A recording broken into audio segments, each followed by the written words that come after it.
Cât de ușor e, mă gândesc, să spui cuvântul te iubesc. Dar oare îi poți da celuilalt vederea ta?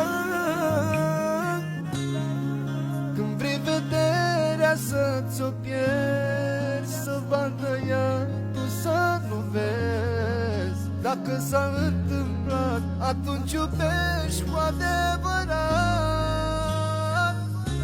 Să nu mai vezi lumina soarelui cât ești pe fața pământului. N-ai unde să găsești decât în filme și povești.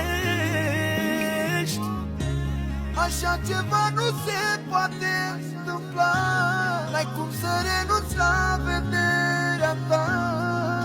Doar când înnebunești sau ca mine când